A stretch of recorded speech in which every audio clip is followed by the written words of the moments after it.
ibu, bapak, saudara yang dikasih oleh Tuhan. Shalom semuanya. Saudara Tuhan, senang sekali bisa berjumpa kembali dengan ibadah kita. Mari kita mulai ibadah kita pada pagi ini. Mari sama-sama kita berdiri, kita akan mulai ibadah kita. Ku sanjung kau di tempat tinggi, sebab Engkau Imam besar aku.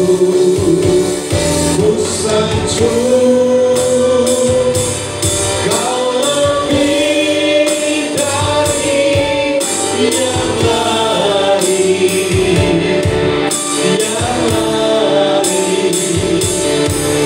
Ku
kehadirat-Mu, dan kami mengakui bahwa sesungguhnya pertolongan atas ibadah kami pagi ini datangnya dari Bapa. Dialah pencipta langit dan bumi dan segala isinya. Dialah Tuhan Yesus Kristus, Allah yang setia, Allah yang mulia, Allah yang hebat, Allah yang besar, Allah yang dahsyat, Allah yang luar biasa. Turunlah berkat sukacita, berkat damai sejahtera dilimpahkan dalam kehidupan kita semua saat kita datang beribadah dalam ibadah yang diberkati oleh Tuhan. Di dalam berkat nama Tuhan sekali berdoa mengucap syukur. Haleluya, amin. Silakan duduk ibu, bapak, saudara yang dikasih oleh Tuhan. Alkitab menjawab dari kitab Rut pasal 4 ayat 13 sampai dengan ayat yang ke-17. Demikian firman Tuhan. Lalu Boas mengambil Rut dan perempuan itu menjadi istrinya dan dihamilinya lah dia. Maka atas karunia Tuhan perempuan itu mengandung, lalu melahirkan seorang anak laki-laki. Sebab itu perempuan berkata kepada Naomi, terpujilah Tuhan yang telah rela menolong engkau pada hari ini dengan seorang penebus. Termasyurlah kiranya nama anak itu di Israel. Dan dialah yang akan menyegarkan jiwamu dan memelihara engkau pada waktu rambutmu telah putih. Sebab menantumu yang mengasihi engkau telah melahirkannya, perempuan yang lebih berharga bagimu daripada 7 anak laki-laki. Dan Naomi mengambil anak itu serta meletakkannya pada pangkuannya, dan dialah yang mengasuhnya.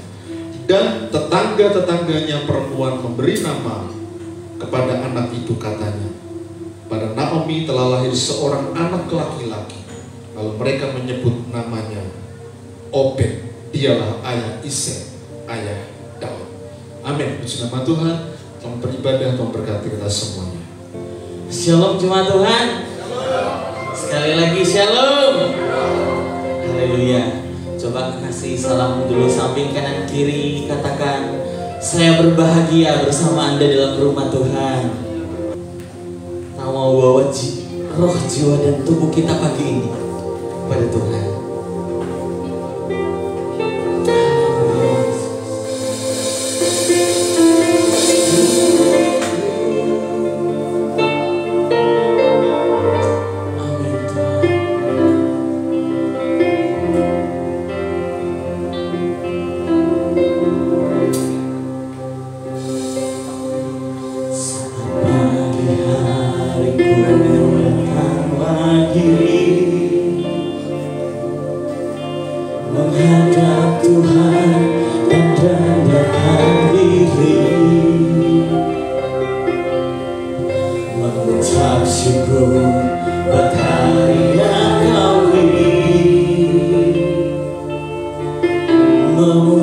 Tuhan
tubuh jiwa rohku dalam pimpinanmu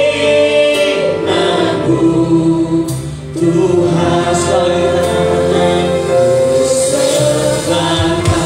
Amin Tuhan. Ini pengakuan kami Tuhan. Biar Kau dimuliakan, biar Kau ditinggikan pagi ini Tuhan. Kami bawa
dalam lagi dalam hadirat-Mu. Mari teman-teman pagi ini inginkan Dia lebih lagi.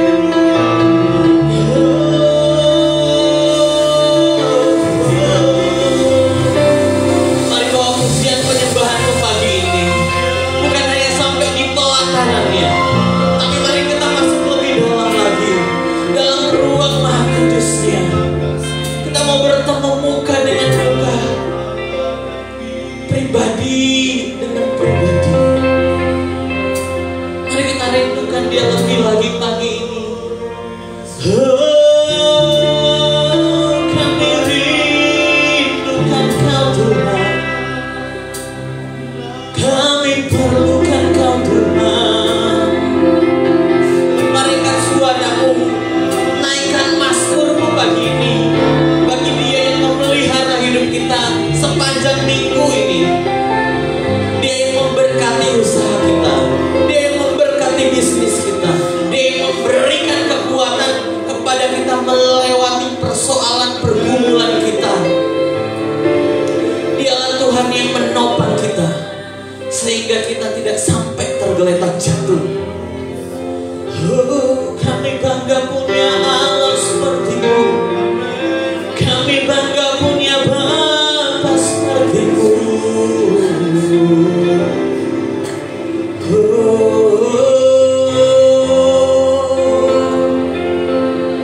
Ini pujian kami, ini nyanyian mazmur kami.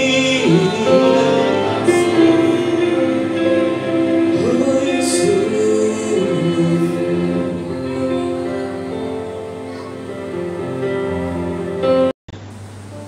Di Babel, dalam perikop Babel ini, Allah itu mengasihi manusia dengan memberikan sebuah kemampuan. Apa yang dilakukan oleh manusia dalam rangka sepakat itu dapat dikerjakan dengan baik. Bukankah ini sebuah kekuatan yang luar biasa yang diberikan oleh Allah? Itu bentuk kasih kepada manusia di zaman Babel. Tapi kalau manusia kembali keluar pada kehendak Allah, menggunakan kehendak bebasnya, bahkan di Babel itu mereka buat menara Babel untuk dalam kesombongannya menyamai Allah. Karena itu Allah mendisiplin mereka dengan cara apa? Mengacau balokkan bahasa mereka, sehingga mereka tidak jadi membuat menara tinggi ke langit yang Alkitab mengatakan ingin menyamai Allah. Dan oleh karena itu kesombongan itu betul-betul Allah benci dan Allah mengacau balokkan mereka, sehingga mereka tidak dapat mengerjakan menara itu dengan sempurna dan baik. Mari kita lompat langsung dalam zaman Abraham dan Lot. Kalau Abraham dan Lot tidak dikasih Allah, maka tentunya Lot yang ada di Sodom dan Gomora ketika mereka memilih untuk memilih lembah yang hijau, kalau mereka tidak dikasih oleh Allah, tentunya Lot dan keluarganya tidak akan pernah dibawa oleh Allah keluar dari disiplin penghukuman. Allah menurunkan api belerang kepada Sodom dan Gomora yang berhujah. Karena Allah mengasihi mereka, Allah membawa keluar mereka. Tapi dalam zaman itu ada bentuk disiplin yang berbeda. Allah betul-betul menghukum mereka. Karena apa? Karena Allah mendapati di Sodom dan Gomora itu ada kejahatan yang sangat kelam. Sampai kita lompat langsung kepada zaman Israel. Allah mengasihi Israel. Allah mengasihi umatnya, umat Israel. Karena itu ketika mereka berada di Mesir dan bertambah banyak, ya, bertambah banyak walaupun mereka ditekan, tapi mereka beranak pinak jumlahnya sehingga ada Raja Fir'aun yang tidak mengenal silsilah Israel itu tentang Yusuf, memberikan satu perintah, semua anak laki-laki yang lahir dari perempuan Israel itu harus dihukum dan mati, begitu. Nah, orang-orang Israel, perempuan-perempuan Israel itu adalah perempuan-perempuan yang hebat. Ya, dosen perjanjian nama saya itu bilang perempuan Israel, ibu-ibu Israel itu kalau mau melahirkan sepertinya seperti orang yang mau buang air besar. Tidak ada yang tahu dan kemudian brojol begitu. Itu dosen perjanjian lama saya sampai begitu. Sehingga cepat sekali. Karena itu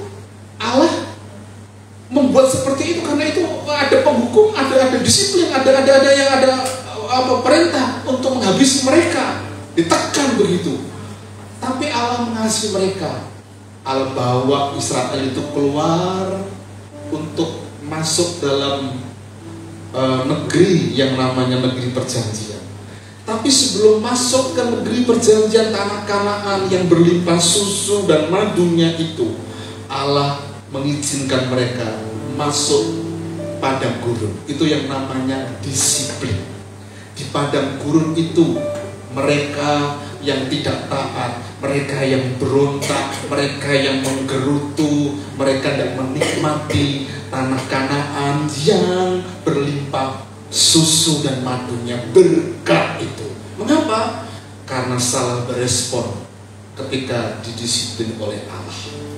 Jadi kesimpulan saya dari seluruh Alkitab, dan kalau kita perhatikan dalam perjanjian lama dan perjanjian baru, misalnya kisah Saulus, atau kalau kita kenal kemudian adalah Saulus. Saulus kalau tidak dikasihi oleh Allah, dia dibiarkan binasa karena menghabisi umat Tuhan. Tapi karena Allah mengasihi mereka, mengasihi Saulus, dia ketika ada surat perintah untuk membunuh umat Tuhan di Damsyik, di jalan menuju perjalanan di Damsyik itu, dia berjumpa dengan Allah, ketemu dengan Allah. Ketika sebelum dia masuk dalam pelayanan, dia dipersiapkan, dan itu bentuk disiplin. Dia mengalami buta matanya, nggak bisa melihat selama 3 hari. Kemudian ketika didoakan oleh Ananias, dan setelah itu dia belajar bagaimana arti kehidupan. Itu bentuk disiplin. Nah, karena itu kasih dan disiplin sebetulnya adalah pola Allah dalam mendidik manusia. Kalau kasih dan disiplin itu sebagai pola untuk Allah itu mendidik umat manusia, dan kalau kita terapkan dalam kehidupan kita sebagai anak Tuhan, sebagai orang percaya yang hidup pada zaman ini, maka sebetulnya kita sedang mempersiapkan sebuah generasi yang memang dikehendaki oleh Allah. Anak-anak yang lahir dari pernikahan kita adalah anak-anak yang maksimal dalam hidup mereka. Mereka mencapai tujuan mereka. Dan bukankah ketika kita ada sampai hari ini, itu oleh karena perjuangan dari kedua orang tua kita. Walaupun setback dari kedua orang tua kita mungkin latar belakangnya berbeda-beda. Ada yang beragama Hindu, Buddha dan sebagainya, tapi yang jelas mereka punya tujuan bahwa anak-anak yang lahir dari pernikahan mereka, orang tua kita, supaya mereka itu maksimal.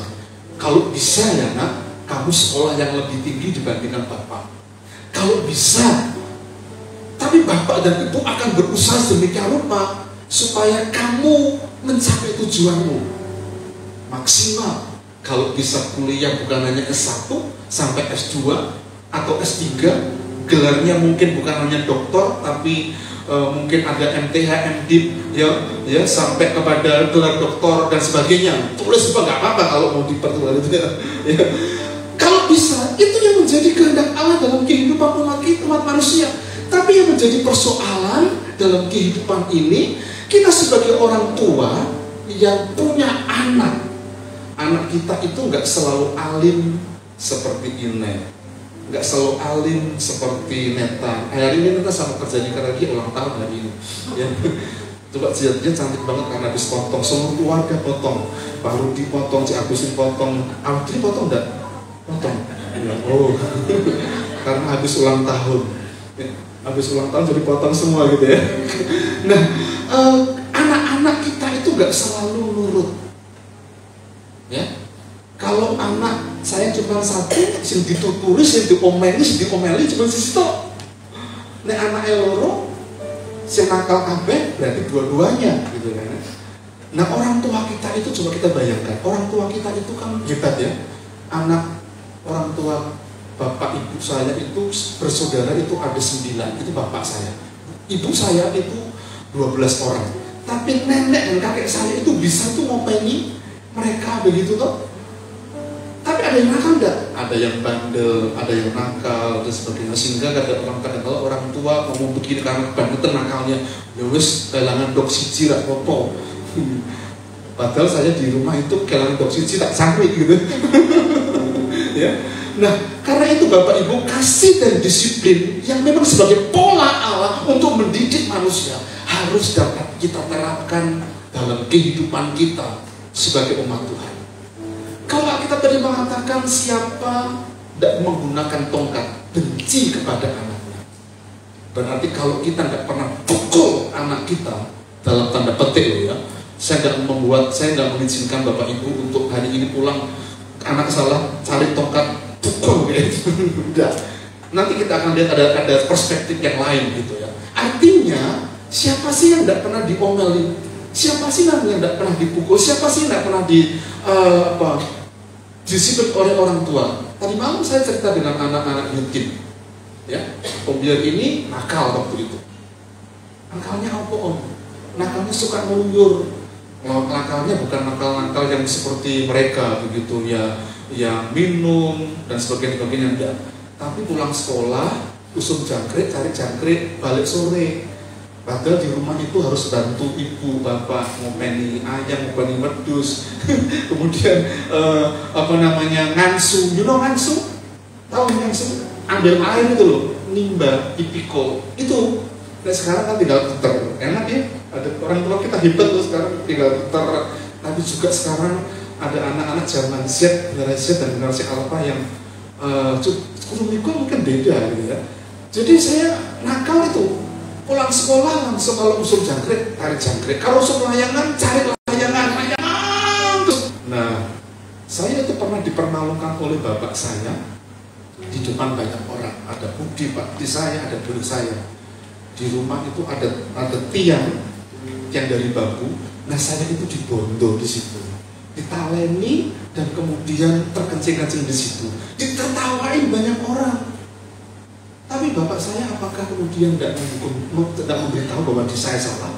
Ya karena kamu nakal, kamu itu maka aku hukum. Tapi sebetulnya bapak itu mengasihi saya. Dan sampai hari ini saya mengingat sekali bahwa ada value-value yang besar yang Tuhan tanamkan dalam diri saya. Saya salah satunya adalah anak yang takut kalau nggak beribadah. Paling takut. Karena itu karena paling takut sehingga tiap tahun menerima hadiah kesetiaan. Menerima hadiah kesetiaan. Karena takut dimarahi, takut digepuki gitu ya, atau dipukul gitu ya. Siapa di sini pernah dicekik? Korbi pernah dicekik? Saya tuh pernah dicekik saking nakal. Siapa? Bukan bapak, ibu. Ibu saya. Baru dicekik tenanan, ngapura unding gitu. Tapi apakah ibu saya kemudian ketika mencekik menjelaskan bahwa saya salah? Jelaskan. Bentuk kasih, dikasihi. Tapi ada disiplin dan itu pola Allah yang memang Tuhan inginkan dalam kehidupan itu sebagai anak-anak Tuhan. Bapak Ibu, mari yang pertama mari kita belajar ini. Gunakan tongkat sebagai alat untuk mendidik. Ayatnya tadi jelas. Siapa tidak menggunakan tongkat? Apa? Tidak mengasihi, artinya benci kepada anak. Tetapi siapa mengasihi anaknya, menghajar dia pada waktunya. Mari kita baca dan bandingkan dalam kitab Amsal pasal 22 ayat 15. Kebodohan itu melekat pada hati orang muda, tetapi tongkat didikan itu mengusir itu daripadanya. Jadi ketika ada persoalan, ada kesalahan yang dibuat oleh anak kita, kalau kita nggak disiplin, kita sedang membuat anak kita bodoh. Tapi kalau kita gunakan tongkat, akan mengusir itu daripadanya. Artinya apa? Mereka akan dididik oleh kita dan kemudian kita ada dalam jalan dan kehendak Tuhan, dalam kehendak Allah. Bapak Ibu Saudara yang dikasih oleh Tuhan, zaman ketika kita generasi X ya, kita kan generasi X ya, yang dididik oleh generasi baby bomber ya, atau bahkan mungkin Pak Kris itu generasi tradisi yang dididiknya ya, itu caranya polanya berbeda sekarang ini.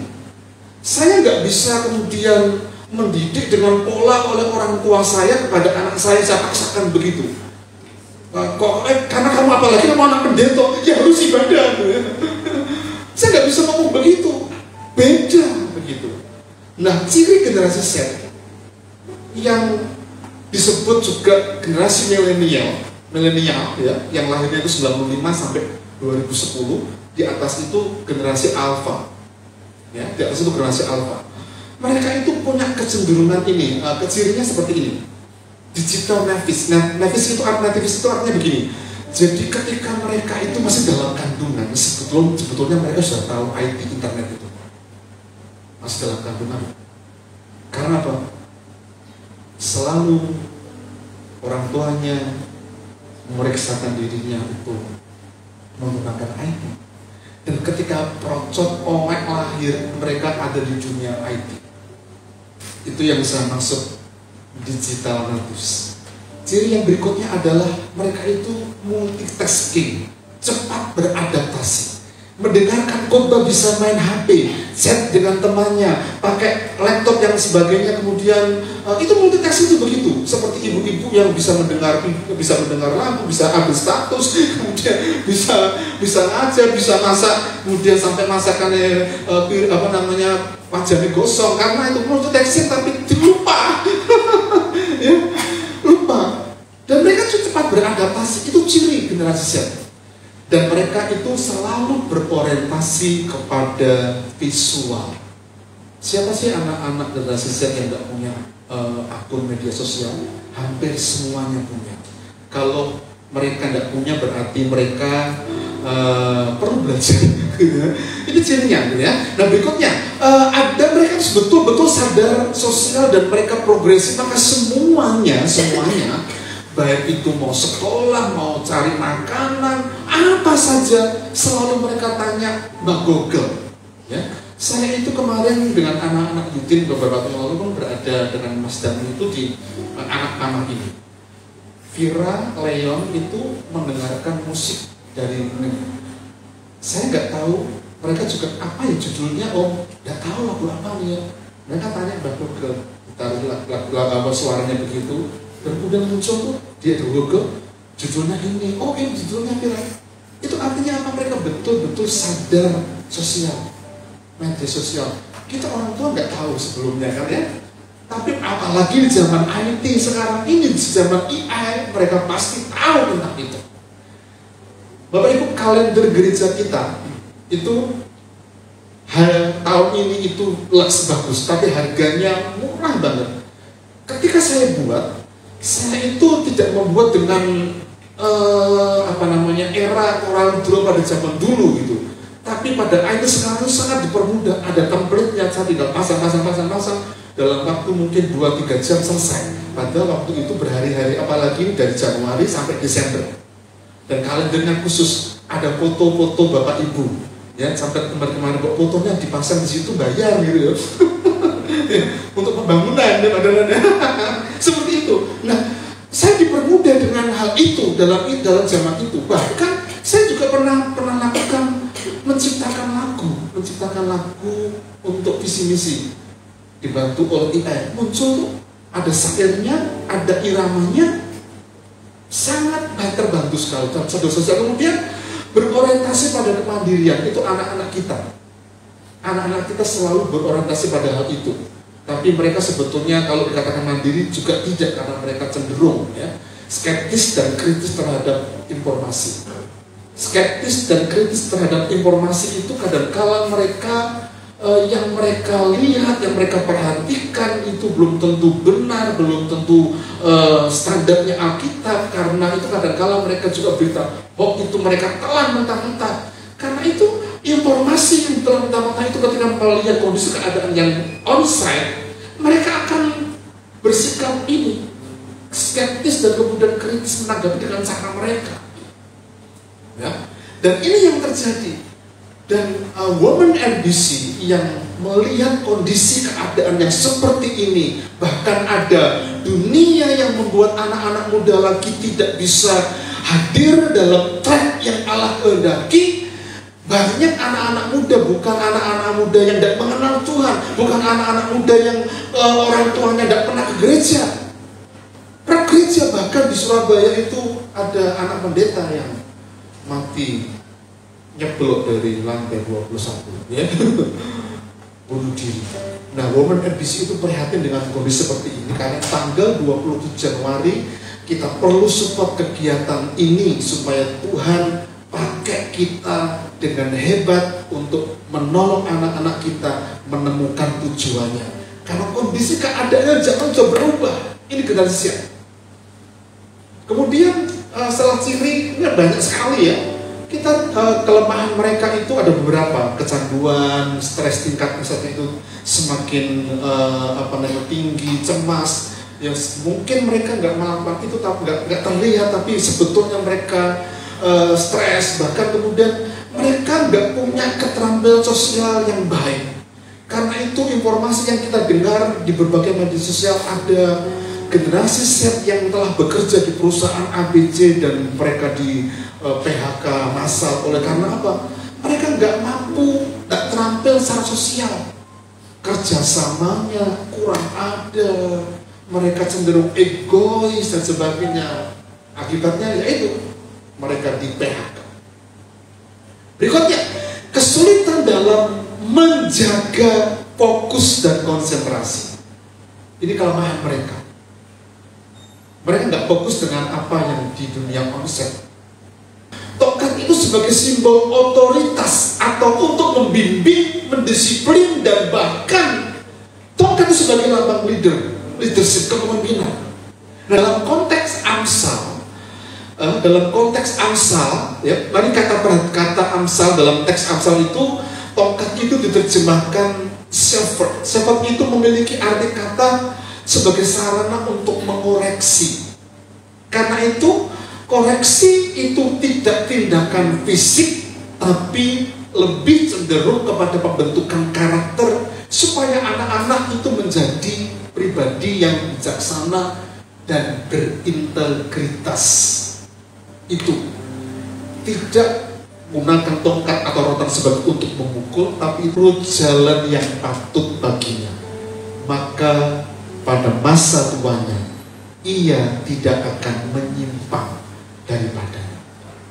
Di Alkitab itu ada satu contoh, ya, kita akan perhatikan. Ada satu contoh seorang anak dari anak Daud yang bernama Adonia dari istri yang bernama Hagit. Ketika Daud itu sudah undur, sudah sepuh, dan tua, dan memang Daud sudah berjanji bahwa yang nanti menggantikan itu adalah Salomo dari istri Batseba. Tapi Adonia itu mengangkat dirinya menjadi raja, melantik, mentabis dirinya, panggil imam dan sebagainya, dan melantik dirinya menjadi raja. Ternyata persoalannya Adonia itu nggak pernah ditegur oleh Daud ayahnya, nggak pernah didisiplin. Perhatikan di 1 Raja-Raja pasal 1 ayat 6 ini. Selama hidup Adonia, ayahnya belum pernah menegur dia dengan ucapan, "Mengapa engkau berbuat begitu?" dan sebagainya. Ia memang sangat kelok perawakannya dan dia adalah anak pertama sesudah Absalom. Dalam terjemahan firman Allah yang hidup, Raja Daud ayahnya belum pernah menegur, memarahi satu kali pun. Jadi gak pernah didisiplin, gak pernah digunakan tongkat itu oleh Daud. Alasannya kenapa tidak tahu. Mungkin Daud terlalu sibuk atau kurang perhatian, tapi gak pernah ditegur. Apakah Adonia gak pernah melakukan kesalahan sepanjang sebelum dia mengangkat dirinya menjadi raja? Pasti ada dia punya anak-anak. Akibatnya apa? Akibatnya ini adalah kudeta yang kedua setelah Absalom. Absalom pernah kudeta di masa Daud. Bayangkan anak yang tidak pernah didisiplin dan ditegur nanti juga akan melawan kita sebagai orang tua. Karena itu mari kita sadar diri kita, terapkan disiplin dalam bentuk gunakan tongkat untuk membawa anak-anak kita pada track yang memang dikehendaki oleh Allah dan sampai tujuan yang memang Allah kehendaki dalam kehidupan kita. Jim Rohn mengatakan disiplin adalah jembatan antara tujuan dan pencapaian. Dan disiplin adalah narasi keberhasilan. Tanpa disiplin, kegagalan pasti terjadi. Dengan kata lain, kalau kita nggak pernah mendapatkan, atau kalau kita nggak pernah mendapatkan mendisiplin anak kita akan membawa anak bukan kepada sebuah kemajuan, tapi kemunduran, dan tujuan Allah sulit untuk kita capai. Karena kita nggak pernah menggunakan Torah. Karena itu Bapak Ibu Saudara yang dikasih oleh Tuhan, pola didik yang kita sedang kerjakan, mari kita belajar baik-baik. Di dunia zaman generasi Z tidak mudah untuk menolong mereka. Ini yang pertama. Yang kedua, mari kita belajar untuk ini menerapkan kasih yang tepat sebagai alat untuk mendidik. Kasih yang tepat. Mari kita baca terlebih dahulu pertanyaan seperti ini, bagaimana sebetulnya menerapkan kasih yang tepat sebagai alat untuk mendidik. Kalau anak satu mungkin totalitas kasih untuk dia, seperti saya gitu. Tapi bagaimana kalau anaknya dua, bagaimana kalau anaknya tiga? Pasti dari antara kita sebagai orang tua ada anak yang kita sayang dibandingkan kakak-kakaknya atau adik-adiknya. Ya, saya nggak tahu apakah bapak ibu saya itu lebih sayang adik saya dibandingkan saya. Tapi dengan kenyataan penilaian orang lain seperti itu, gitu ya. Nah, kalau cerita dari keluarga istri saya, yang disayang oleh papa mertua saya itu adalah cici yang sekarang tinggal di Bandung. Mengapa? Dia punya kelemahan. Dia punya kelemahan dalam arti perlu ditolong karena dia sakit. Tapi beda dengan istri saya, Nana itu biarkan mandiri dan sebagainya, sepertinya nggak dikasihi begitu, ya. Karena mau apa saja dibiarkan begitu. Tapi beda dengan kakak dia yang ada di Bandung itu. Apakah seperti itu? Pendidiknya tentunya tidak. Bapak Ibu Saudara yang dikasih Tuhan, dalam Lukas pasal 15 ayat 11 sampai 32 tentang perumpamaan anak yang hilang itu kan bicara tentang bapak yang sebetulnya menerapkan kasih yang tepat untuk mereka. Pak Ian, bagaimana anak kurang ajar, aku ini masih hidup loh, tapi mengapa kau minta warisan? Bapak ini gak bertanya begitu, tapi bapak ini langsung memberikan. Dan ini mengajar sebetulnya anak ini untuk mandiri. Mandiri dalam arti positif. Anak itu ketika mendapatkan harta tidak digunakan untuk mandiri dalam arti positif, tapi digunakan untuk berfoya-foya. Dan dalam waktu sekejap semua hartanya ludes. Tapi jelas dalam menerapkan kasih. Sebetulnya bapak dalam perumpamaan ini menerapkan supaya anak yang minta warisan itu belajar mandiri. Dan kalau belajar mandiri tentunya dalam menerapkan kasih dalam hidup kita menginginkan anak kita mandiri. Mandiri itu bisa berarti bisa berdiri di atas kaki sendiri. Semuanya tidak selalu nadong, ya. Minta makan mungkin iyalah kalau makan orang tua ngasih, tapi sebetulnya mandiri itu adalah hal yang baik begitu. Dan pola didik bagi anak yang bungsu ini kepada bapak yang mereka anak ini ketika minta, ya, minta dan membawa hartanya itu dari mereka untuk kita kasih kesempatan dalam proses anak yang bungsu tadi itu kan berpoya-poya, habiskan hartanya, hidup di dunia malam, net dan sebagainya, semua hartanya habis, ludes, sehingga mereka menghadapi itu. Tapi dalam konteks menerapkan kasih bapak ini juga ini menerima kembali dalam kasih tanpa syarat. Menerima kembali dalam kasih tanpa syarat. Karena itu Bapak Ibu Saudara dikasih Tuhan, mari kita belajar untuk ketika ada kesalahan-kesalahan yang dibuat sepertinya fatal untuk anak kita, tidak ada kata yang lain. Dan ini tidak mudah. Ini tidak mudah. Apalagi kalau kita pernah dikhianati, disakiti, itu gak mudah. Tapi bapak ini ketika anaknya itu dari jauh dia tinggalkan tempat duduknya dan dia berlari, dia peluk anak ini, dia kenakan jubah, kenakan cincin, anakku yang hilang. Dan ini penerapan kasih yang luar biasa. Kepada si sulung, cepat ya, kepada si sulung mengajar kepada kita untuk apa? Mengampuni juga tanpa syarat. Karena anak sulung ini kan bilang, itu juga milikmu. Artinya juga menerapkan kasih yang sama kepada anak sulungnya. Dia menerapkan totalitas kasih. Adik yang salah harus diterima kembali, sama menerapkan kasih yang tepat, bukan pilih kasih kepada anak nomor 1, nomor 2, nomor 3. Tuhan nyatakan kepada kita, itu adalah bentuk bagaimana Tuhan mendisiplin kita. Kita perlu mengajar anak-anak kita bahwa di arena kehidupan mereka dalam proses yang tidak mudah itu perlu belajar menerapkan disiplin supaya tidak ada kesalahan-kesalahan yang dibuat oleh anak-anak kita. Kita telah hidup pada zaman yang sekarang ini ada.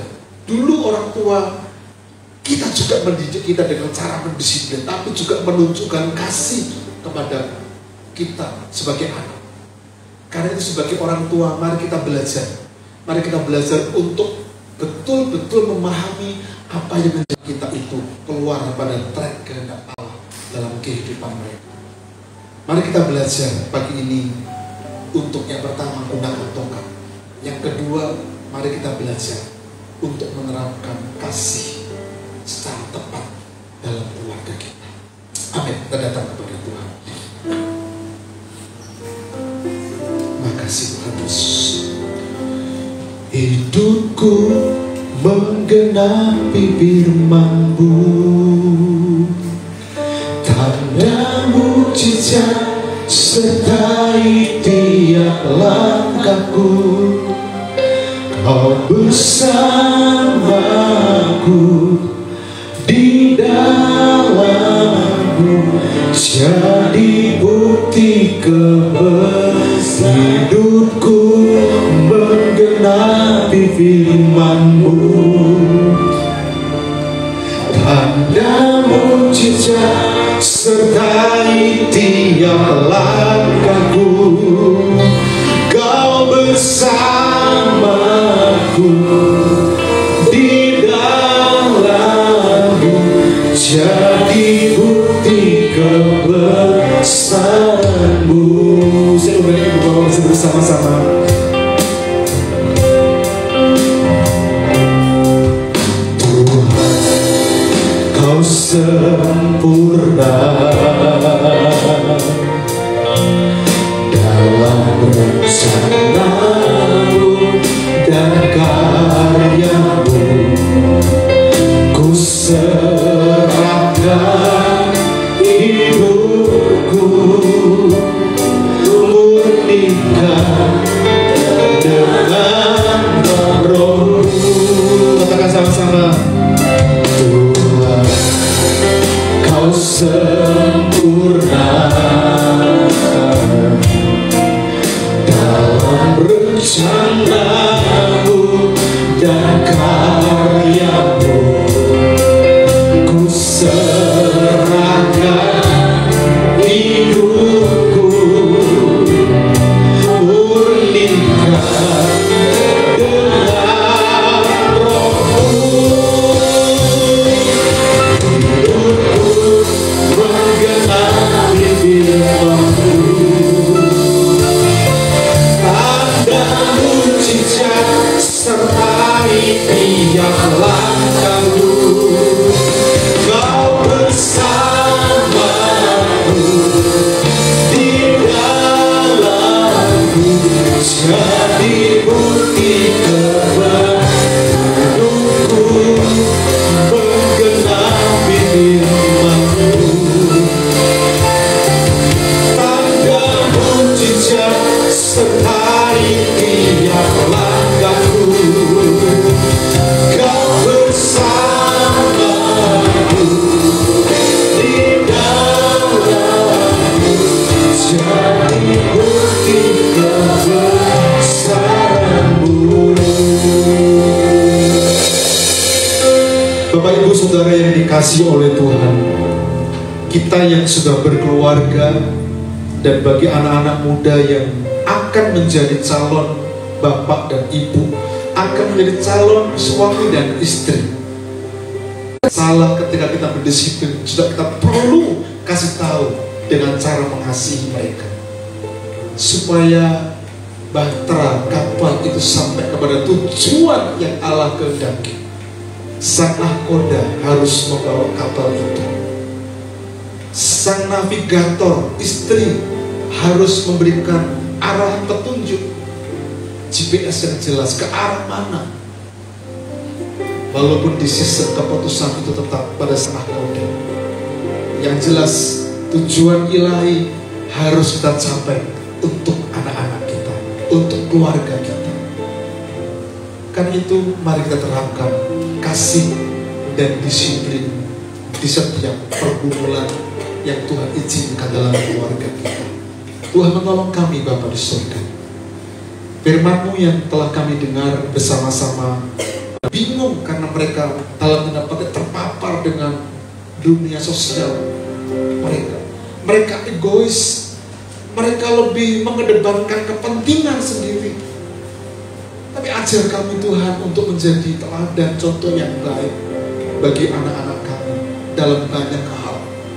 Bahkan kami rindu Tuhan di tengah-tengah keluarga kami terus dapat mencerminkan kasih Kristus yang kami dapat nikmati dalam seluruh perjalanan kehidupan kami.